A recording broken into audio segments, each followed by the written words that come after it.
Nuevamente, buenos días a todos. Dios los bendiga.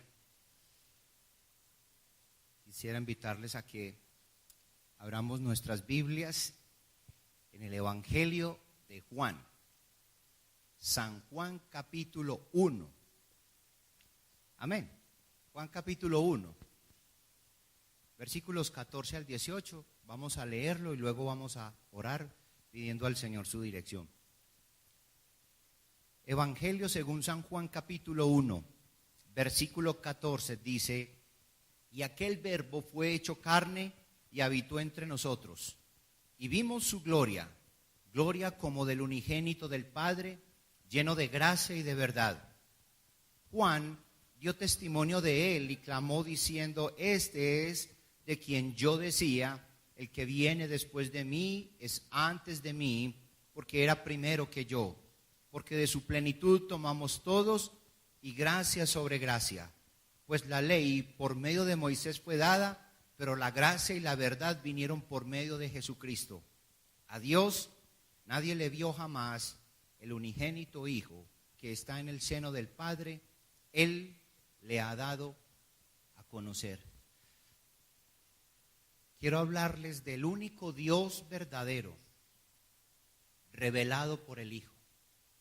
Solamente hay un Dios verdadero. Usted dirá: pastor, usted no ha descubierto nada nuevo. Y usted puede tener toda la razón. No he descubierto nada nuevo. Pero tampoco quiero dar por sentado que todos ustedes están convencidos de lo mismo. No quiero darlo por sentado. ¿Y por qué no quiero darlo por sentado? Porque hoy me encuentro frente a uno de los pasajes tal vez más esperanzador para la condición humana. Un pasaje bíblico que pretende hacer una obra que calle cualquier duda, por supuesto, operado por el Espíritu Santo. Dudas que puedan surgir, que puedan existir, dudas que todavía puedan estar en nuestro corazón. La presentación de este pasaje ha sido, yo creo, una de las mejores presentaciones gramaticales que podemos ver en la Escritura para conocer a Dios. El apóstol Juan, escribiendo estas líneas, dirigido por el Espíritu Santo, creo que nos ha permitido hoy, o por lo menos a los que creemos y hemos estudiado y hemos descubierto esas preciosas líneas que hay allí, tener la más grande esperanza, la mayor alegría, el mayor gozo que pueda haber, es poder entender estas líneas, pero no por la comprensión intelectual. No me estoy refiriendo a la comprensión intelectual, me estoy refiriendo es al descubrir esa verdad maravillosa de que el Señor, nuestro Dios todopoderoso, fue hecho carne y habitó entre nosotros. Esta presentación me llevó a mí a hablar del único Dios revelado por el Hijo. Porque sin el nacimiento virginal que revelaba a un ser inmaculado, sería imposible la salvación a los hombres. Juan 3:16 no sería una realidad. Pero, ¿qué preguntas me surgieron en la investigación, en la lectura y en el estudio de este pasaje? ¿Qué es lo que hace tan intrigante que el bebé de Belén haya nacido como Jesús? cómo se revela ese misterio del Dios hecho carne.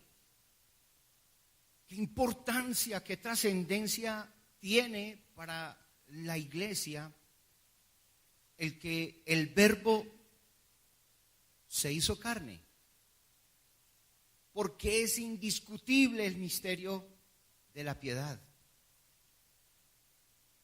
Juan, escribiendo estas líneas, se encuentra con dos contextos muy inmediatos y hay unos contextos más remotos. Me explico.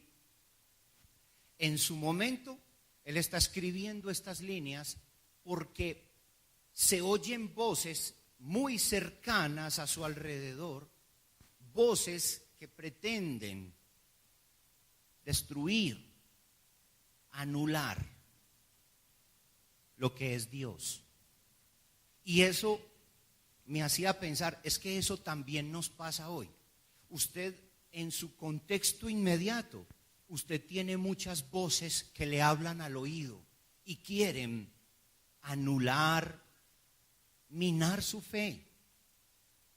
Que usted no confía en Dios, que usted ya no crea en Dios, que usted observe a Dios como algo arcaico, algo anticuado, algo que no es real, sino que es más una construcción de una sociedad. Usted y yo también tenemos esas voces cercanas que nos dicen al oído constantemente acerca de ello. Pero Juan no solamente tenía dos voces cercanas, tenía unas voces también muy lejanas y había un contexto remoto que me parece que el Espíritu Santo le guió para que escribiera estas líneas. Quiero hablarles de esos dos contextos antes de que desarrollemos el pasaje. Esto me va a tomar mucho tiempo.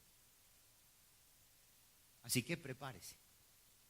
Hice la tarea y me puse a escribir con un lápiz sin punta.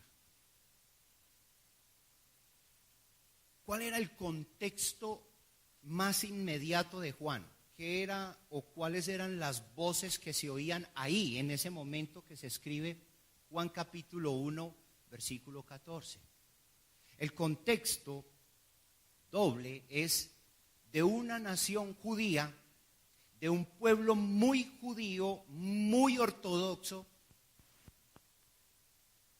que quiere atacar lo que se está hablando de Dios. Él es un pueblo ortodoxo que quiere que sigan confiando en la ley y que el concepto de gracia, muy ensordecedor para ellos, no prevalezca. Inclusive, más adelante, Juan va a hacer mención de esa experiencia. Así que Juan se encuentra frente a la sinagoga que le está atacando. Está atacándolo a él, está atacando a todos los discípulos y está atacando a Jesús por el concepto de la gracia. Pero también hay otra voz alrededor de Juan. Esa voz es de los griegos. En su contexto hay mucha influencia de la cultura griega y los griegos tenían un concepto: lo divino por allá arriba, lo humano, la carne, solo de aquí. Por lo tanto, no hay cómo conectar ambas cosas. Ese es el contexto más inmediato. Y esas son las dos voces que se están escuchando muy cerquita, alrededor de esto que estamos leyendo. Y habían unas voces más lejanas. Me puse a investigar sobre algunas voces más afuera del contexto de Jerusalén. Por ejemplo, quiero hablarles de el contexto de los hindúes. En el contexto de los hindúes, que aunque no es un contexto que se deja ver aquí,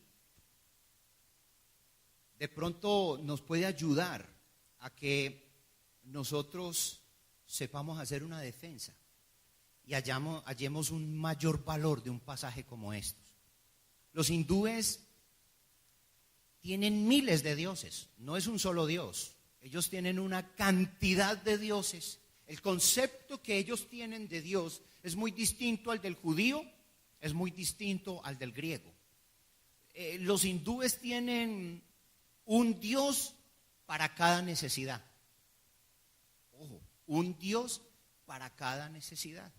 O sea, el Dios de un hindú se ajusta a cada persona y por eso tienen miles de dioses. Está Lalita, que es un dios que se puede, o una diosa que se puede invocar a través del canto. Habían dioses como con cabezas de elefante y también está la muñequita con las sin número de manos y todo ese tipo de muñecos y muñecas. Y todo dios que hay dentro de los hindúes es de acuerdo a su propia realidad. Por lo tanto, hay miles de dioses. Ese es el concepto de Dios de un hindú. El concepto de Dios de los musulmanes, que era un contexto también un poco más remoto, es un Dios que se invoca a través de la oración. El concepto de Dios era para ellos, es para ellos un concepto de un Dios que solamente ha sido revelado por su profeta Alá, pero todavía no ha hecho parte de este mundo.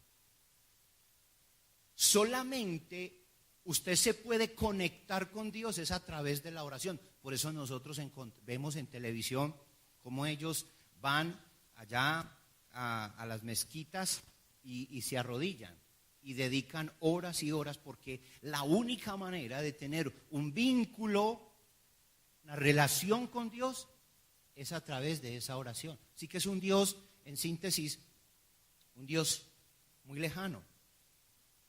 La oración les permite ese encuentro y solo a través de ella Dios puede ser experimentado. Pero es un concepto más monoteísta, distinto al de los hindúes, que es más politeísta.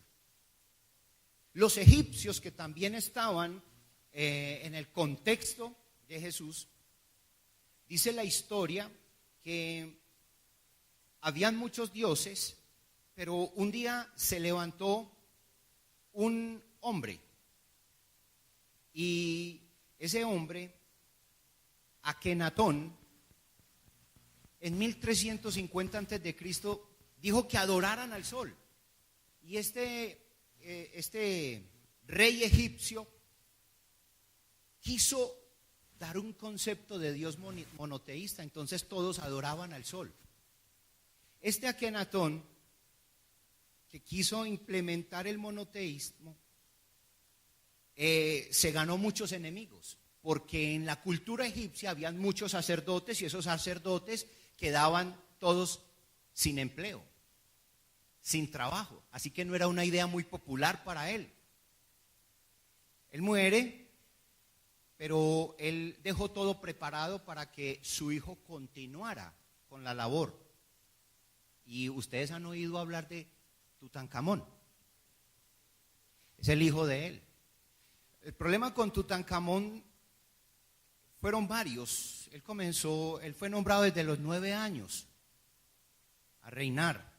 Reinó 10 años, reinó hasta los 19 años, pero en su juventud, él hizo que Egipto regresara nuevamente al politeísmo. Entonces, el concepto de un egipcio es de Dios, de dioses también de acuerdo a sus necesidades, de acuerdo a sus gustos, y los egipcios, inclusive, sus dioses, cada uno representaba una necesidad humana.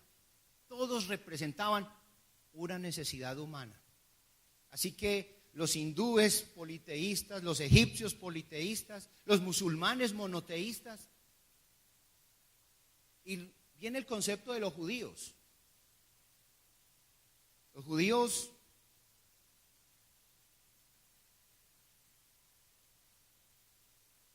pasaron, decía un historiador judío, ellos habían pasado del Dios del fuego, de la nube, de ese Dios que se había aparecido a Moisés, muy espiritual y muy intangible, pasaron a un Dios que no se podía ver, que era tan intangible que no tenía ninguna representación. Por eso el monoteísmo judío es: no te harás imagen, y no debe haber imagen. Y en ese sentido hay una realidad: no había imagen de Dios. Entonces el monoteísmo judío tiene un pensamiento muy arraigado, y es que si destruyes el templo, no destruyes a Dios, porque Dios no habita en templos hechos por mano de hombres. Así que el concepto monoteísta del judío era de un Dios que no se podía imaginar, intangible, y que la única manera de conectarte con Él era a través de un asunto espiritual, de la mente, pero nunca de la imaginación. Ese es el contexto remoto que se veía ahí alrededor de Juan. Pero él quiere atacar dos que lo están amenazando y que están ahí muy cercanos. Como Dios, según el monoteísmo judío, yo no puedo imaginármelo, entonces me queda una alternativa: debo confiar en su ley. La ley que fue dada por él a Moisés. La única manera, lo que tengo más cerquita de Dios es la ley. Y el judaizante de su época atacaba eso. Y los griegos que se acercaban a la iglesia, peor aún: yo soy carne, él es espíritu, él está por allá y yo estoy aquí.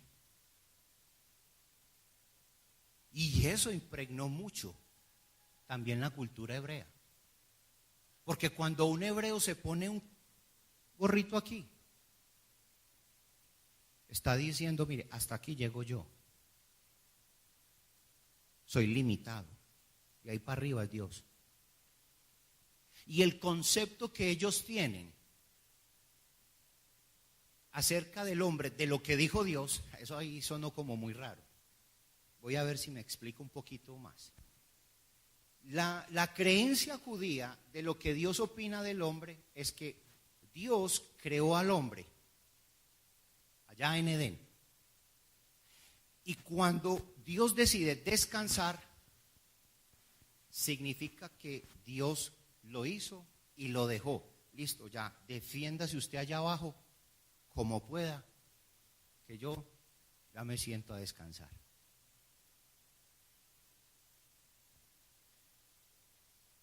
Esto es el contexto, tanto el contexto inmediato como un contexto remoto de lo que se está viendo. Y hoy en día, muchos de esos conceptos son más cercanos a nosotros de lo que nosotros creemos. La cantidad de dioses, el deseo superlativo de imaginarnos a Dios creando imágenes, es muy cercano a nosotros. Otros usan a Dios para tenerlo de acuerdo a su necesidad, pero no es cercano. Otros queremos acercarnos y mantener un vínculo con Dios solamente a través de oraciones y de algunos ritos y de la religión. Entonces, frente a todo ese mar de pensamientos, ¿quién es Dios? ¿Qué nos dice Juan? Juan nos dice algo muy precioso. Para mí, estudiar este pasaje ha sido una de las cosas más ricas que me ha parecido en todo el ministerio pastoral. Y tengo que decirles algo. Todavía no he terminado de estudiarlo, de entenderlo y de disfrutarlo. Todavía falta mucho más. Pero yo quiero compartir con ustedes el día de hoy el propósito de Juan con este pasaje. Lo primero que Juan quiere es silenciar aquellas voces fraudulentas contra Dios. Quiere que callen las voces fraudulentas, contrarias al Señor. El texto nos dice que el verbo, el logos, fue hecho carne. La palabra carne aquí es sarx. El verbo y la carne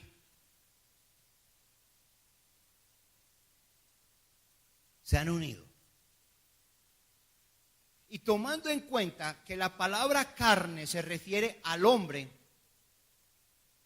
material, perecedero, está diciéndonos que Jesús, el verbo, se hizo hombre en Cristo Jesús.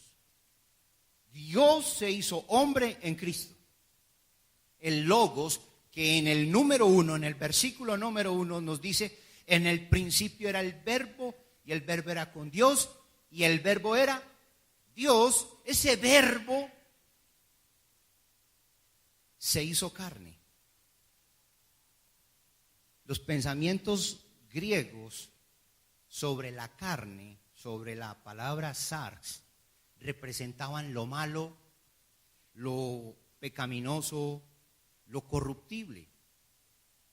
Era como si dijeran, lo absolutamente bueno se hizo susceptible a lo malo. Eso era un concepto descabellado para un griego. Eso no cabía en su mente. Eso no era posible. Por eso Juan es el que mayormente nos habló de un rechazo de esas verdades. ¿Por qué? Porque él, aquella luz verdadera, habitó entre nosotros. Pero el mundo no le conoció. Y los suyos no le recibieron. Tremendo esas dos verdades, ¿no? El mundo no lo conoció y los suyos no lo recibieron. Por eso el apóstol Juan está haciendo una presentación de Jesús, de Dios, para callar aquellas voces fraudulentas contrarias a todo lo que es Dios. Por eso en el versículo 14 dice, y aquel verbo fue hecho carne. Uy, qué lindo. Aquel Dios que para muchos es un asunto lejano, para otros es un asunto de muchos dioses, de una creación humana, de una filosofía humana. El apóstol Juan quiere callar esas voces que son un fraude, todas esas que tienen un concepto distinto de Dios, esas que se dan de mucha sabiduría, sea judío, musulmán, egipcio, hindú, lo que quieras, del lugar que sea, de la filosofía que sea. El logos se ha identificado con la carne, con el hombre. Para los judíos, el logos guardaba esa expresión de Dios. Por eso también para ellos era descabellado que le dijeran de un momento a otro, mire, ese que usted ve allá, ese es el verbo hecho carne. Ese era el que yo les decía. Esa era la denuncia del Bautista. Ese que ustedes ven ahí, ese es antes que yo. Conózcanlo, mírenlo, es a él. Él es la luz verdadera. Él es el verbo. Para el concepto judío, eso era, espere, a ver, había que resetearse. Eso no cabía en su mente. Pero Juan, el apóstol, cuando nos dice que el verbo se hizo carne, significaba que lo que antes constituía un instrumento de comunicación, el verbo, era ahora el objeto de la comunicación, la carne. Es decir, él salvaría la distancia entre Dios y el hombre, pues Dios hablaría con el hombre desde la misma carne. Qué lindo. ¿Saben? Una verdad central en todo esto es, cuando el verbo se hizo carne, eso significa que para nosotros como cristianos, Dios se ha hecho cercano.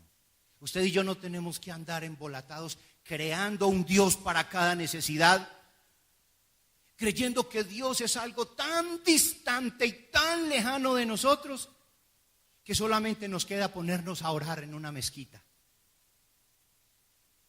o viajar hasta la Seca y la Meca para ir y orar.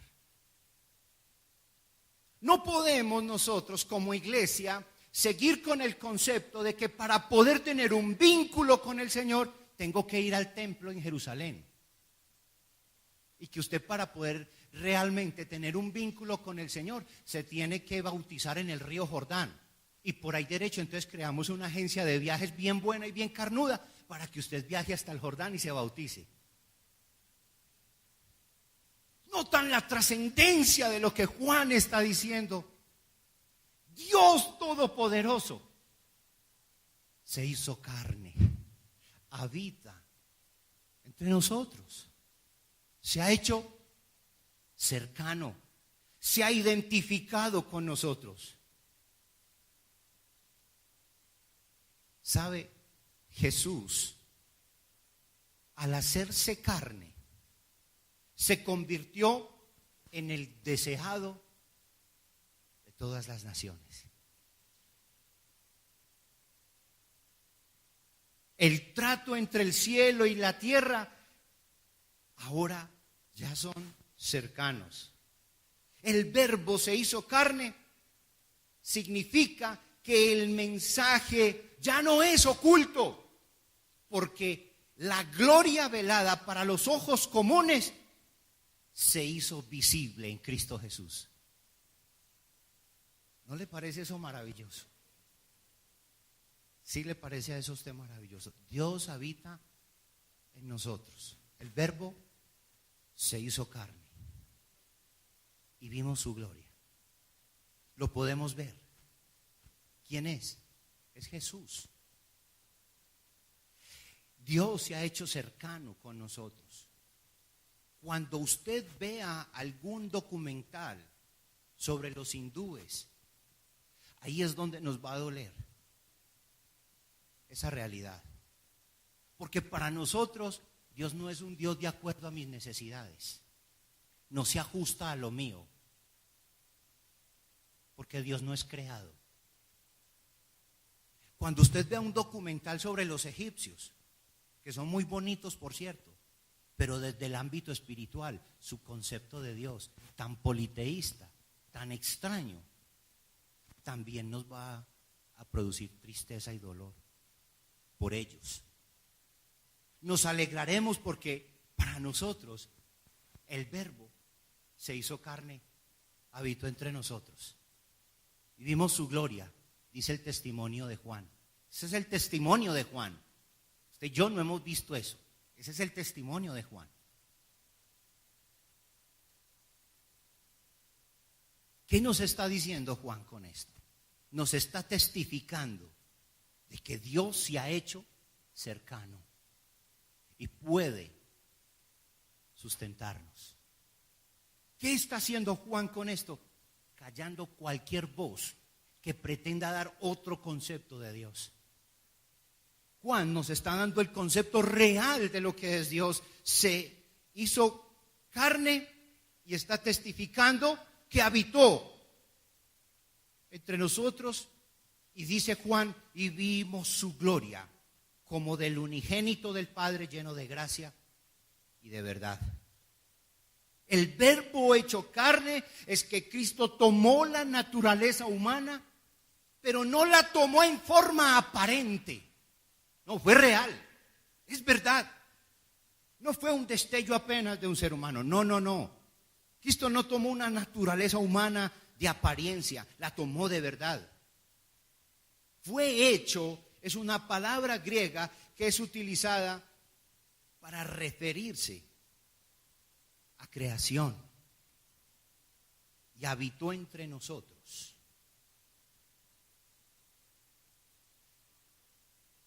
La salvación a los hombres, la salvación suya y la mía no podía venir a través de un hombre. Aunque se hizo hombre, tenemos que concluir que Dios es 100% hombre y 100% Dios. No es mitad hombre y mitad Dios. No. Él se hizo hombre. Por eso la salvación no podía venir del primer Adán. El primer Adán era hombre, sarx, humano, pecador. No podía venir de él. Tenía que venir del segundo Adán, del último Adán. Se llama Jesús. El Verbo hecho carne. En Adán, dice la Escritura, todos morimos.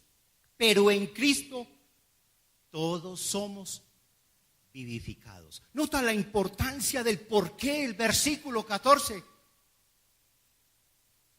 Es maravilloso porque calla todas esas voces que lo único que hacen es confundir y distorsionar quién es Dios. Somos monoteístas, creemos que solo hay un Dios, uno solo. Por eso Jesús dice, yo y el Padre, uno somos.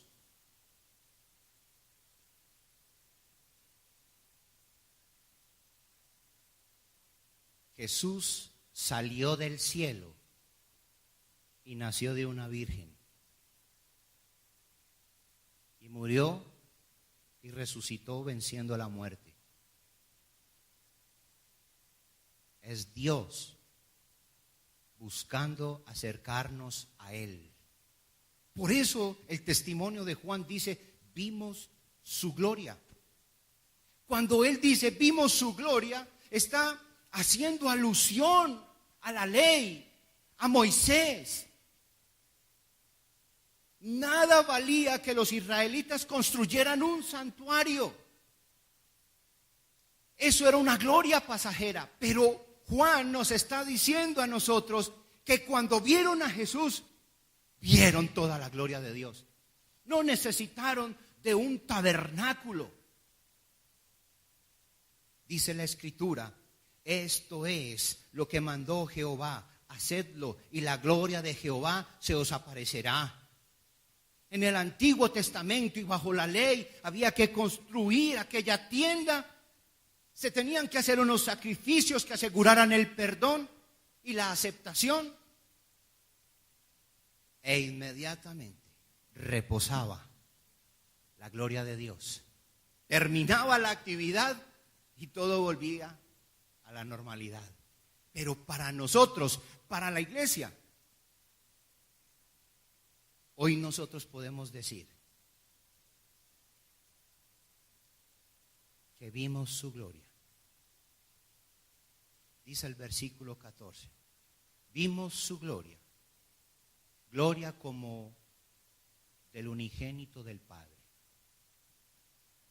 Pudieron ver esa gloria porque el Verbo que fue hecho carne habitó. La palabra habitó es la misma palabra para tabernáculo, para ese lugar donde posaba la gloria de Dios, y aparecía la Shekinah, la presencia y la manifestación de Dios. Cuando dice habitó, esa gloria de Dios estaba en él.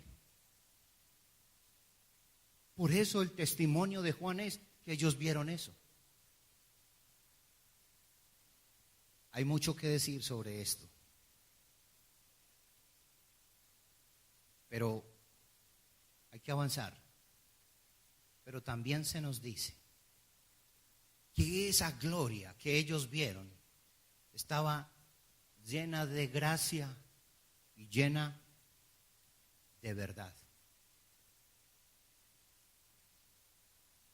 Todas esas voces que limitaban a Dios y que las ponen en muñecos y en muñecas y en imágenes, o en la imaginación, o en un árbol, o en un escaparate, o en un buñuelo, esos que quieren poner a Dios en una cantidad de cosas ridículas,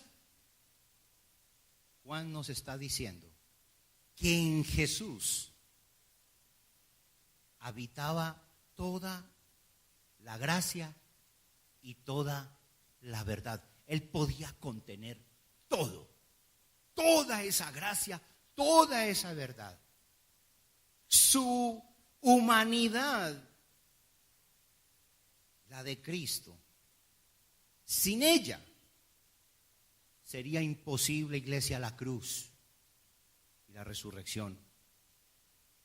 Porque cuando dice que vieron su gloria y estaba lleno de gracia y estaba lleno de verdad, está significando que Jesús es la voz de Dios. Jesús es Dios.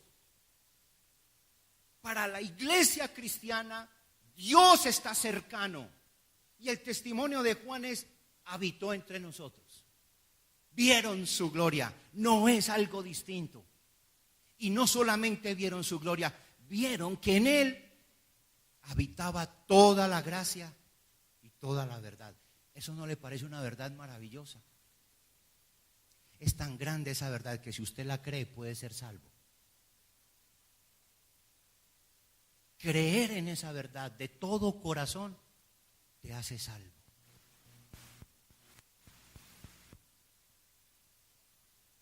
Dice la Escritura que si confesares con tu boca que Jesús es el Señor y creyeres de todo corazón, serás salvo. Es la verdad más grande. Por eso uno con el apóstol Juan es sumergirse en una cantidad de verdades maravillosas.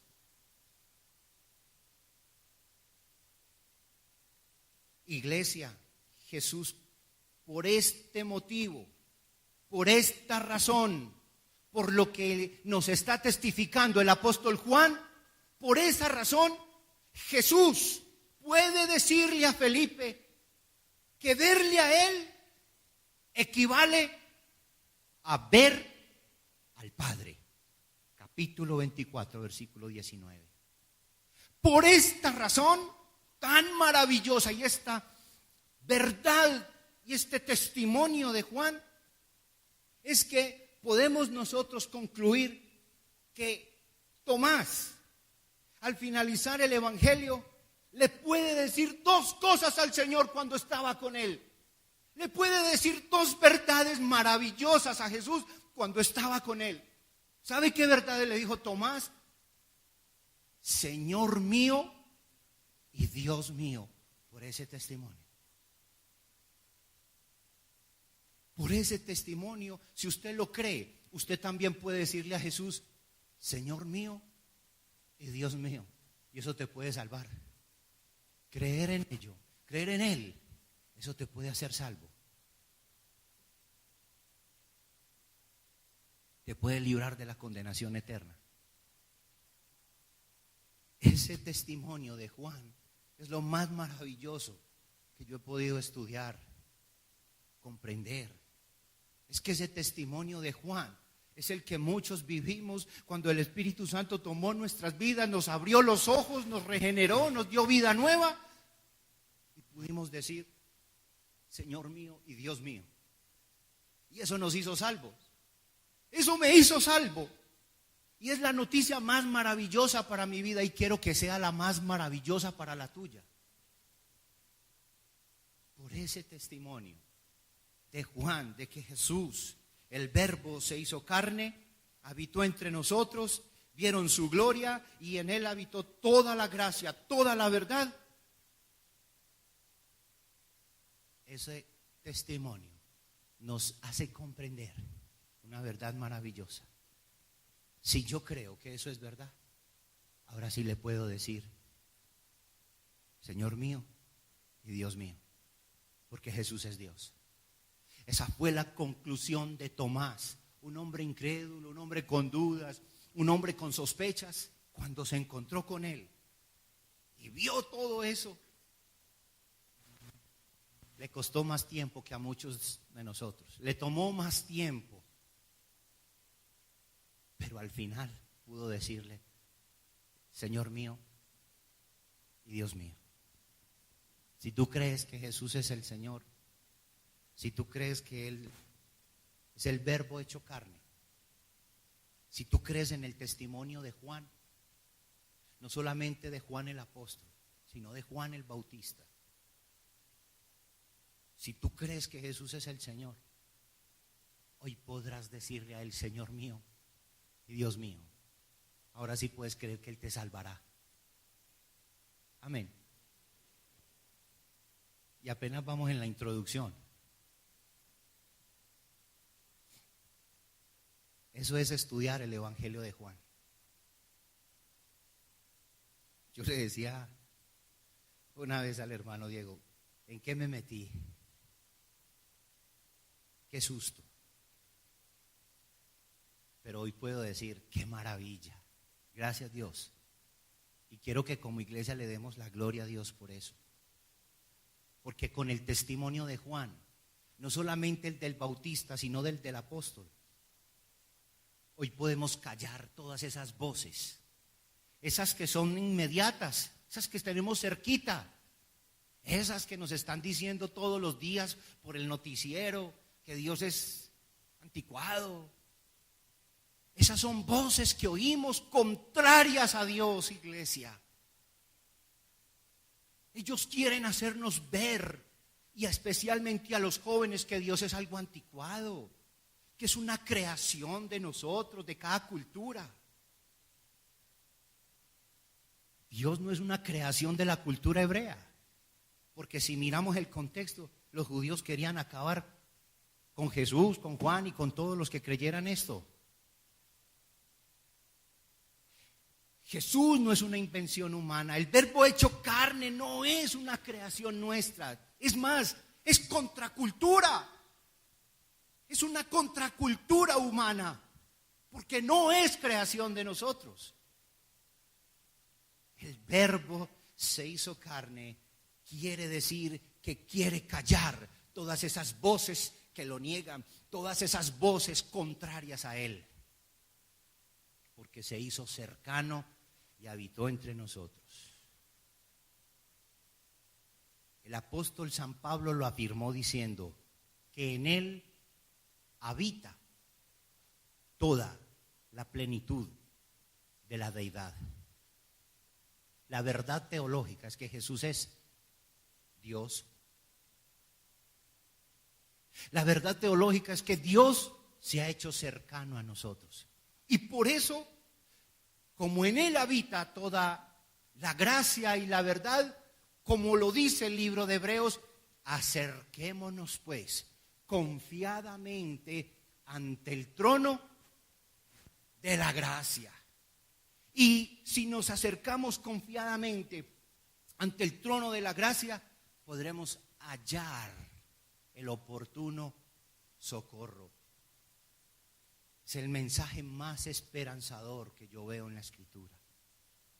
Es la verdad más grande que yo veo en la Escritura, Jesucristo hecho hombre. Porque al Él hacerse hombre, tú no puedes dispersar tu mente en otras cosas. Él mismo habitó. Y Juan el apóstol dice, podemos testificar que en Él vimos toda la gloria.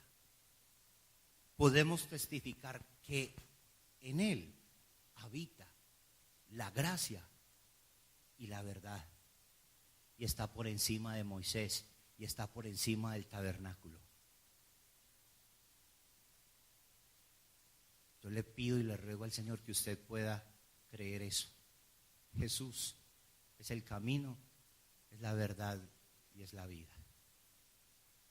Segundo punto, y apenas son las 12:25, y ese olor por allá atrás.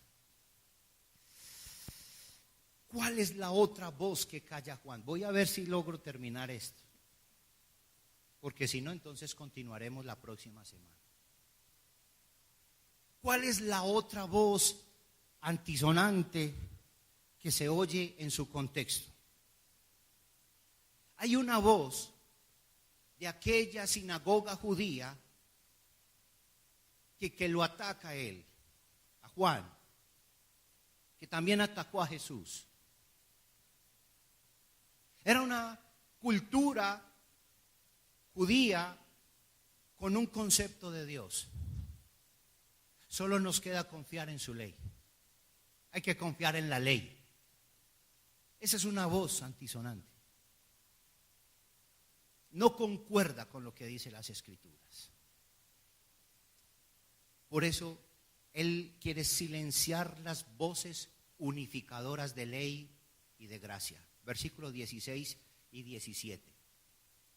Dice, porque de su plenitud tomamos todos, y gracia sobre gracia. Pues la ley por medio de Moisés fue dada, pero la gracia y la verdad vinieron por medio de Jesucristo. Uy, qué tremenda verdad es esto.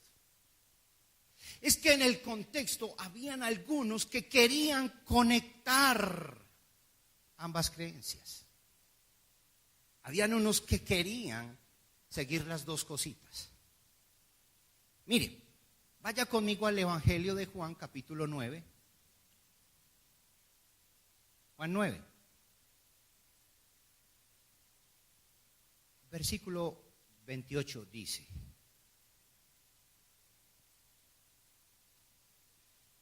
vamos a leer un poquitico antes. Versículo 24. Entonces volvieron a llamar al hombre que había sido ciego y le dijeron: da gloria a Dios, nosotros sabemos que ese hombre es pecador. Entonces él respondió y dijo: si es pecador, no lo sé.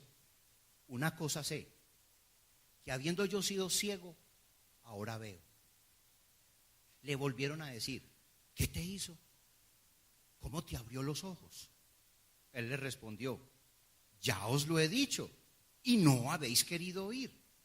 ¿Por qué lo que queréis oír, o por qué lo queréis oír otra vez? ¿Queréis también vosotros haceros sus discípulos? Y le injuriaron y dijeron: tú eres su discípulo, pero nosotros, discípulos de Moisés, somos.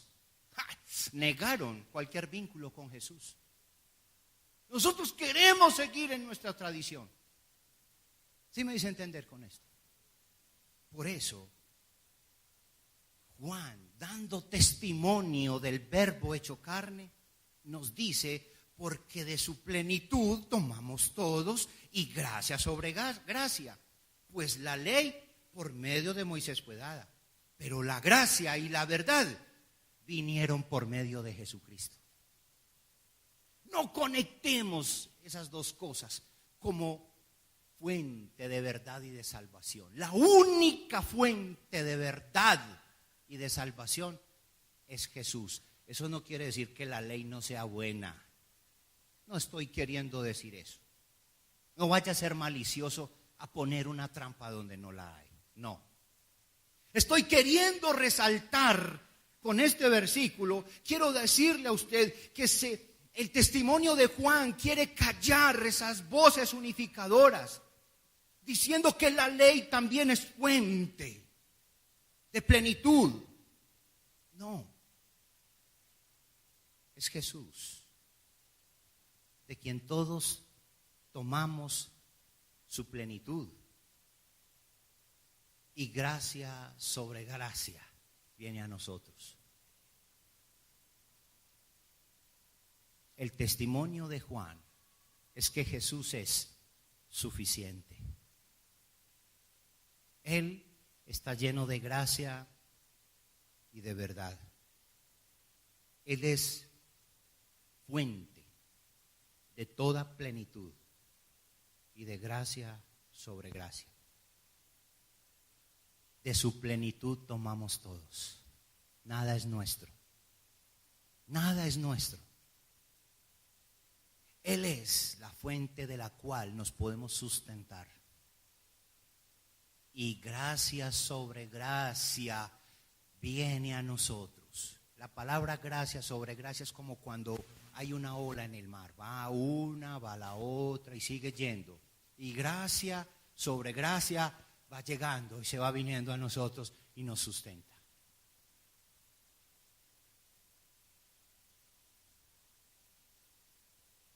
Sacrificio y ofrenda no quisiste, mas me preparaste tu cuerpo. Es lo que dice el Señor, porque Él se dio. El Verbo, el Creador, se convirtió en esa criatura, carne. 100% Dios, 100% hombre. Hoy Dios es cercano para ti. Y yo quiero invitarte a que adoremos al Señor en esta mañana, tarde ya, con una canción. Quiero invitarle a usted, al que ha creído que el Verbo fue hecho carne. ¿Usted que cree que ese testimonio es real? El testimonio de que vieron su gloria y de que vieron cómo en Él habitaba toda la gracia y la verdad. ¿Usted cree en eso? Eso te puede hacer salvo. Creer que Jesús, el Verbo hecho carne, es el Señor. Y a Él, solamente a Él debemos adorar. Por eso, Señor, queremos decirte que todos los méritos reposan en la obra preciosa y maravillosa de nuestro Señor Jesucristo, el Verbo hecho carne. Hoy creemos el testimonio del apóstol Juan, que el Verbo hecho carne habitó entre nosotros, que vieron su gloria, que habitó entre ellos y vieron esa gloria como la del unigénito Hijo tuyo, Padre Celestial. Y en Él habitaba toda la gracia y toda la verdad. Creemos ese testimonio. Yo creo que Jesús es el Verbo hecho carne. Yo te suplico en el nombre de Jesús que con el poder de tu Espíritu Santo esta verdad revelada en tu palabra sea una convicción en nuestros corazones. Porque estoy seguro que si creemos esto seremos salvos. Tu palabra lo dice. Queremos creer y silenciar todas aquellas voces que nos distraen, aquellas que quieren negarte, aquellas que quieren distorsionarte, aquellas que nos quieren confundir. Señor, hoy esas voces han sido calladas por el testimonio de Juan. Aquellas voces que nos quieren decir que confiemos en algo distinto a Jesús, hoy esas voces han sido calladas por el testimonio del apóstol Juan. Hoy creemos en ello. Te pido que con el poder de tu Espíritu Santo tú convenzas, tú produzcas el querer como el hacer por tu buena voluntad esta preciosa mañana. Convence cada corazón, condúcelo a toda verdad, porque creo que tú tienes todo el poder para hacerlo. Padre, gracias. Toda la gloria, la honra y la alabanza es para ti en Cristo Jesús. Amén. Dios los bendiga.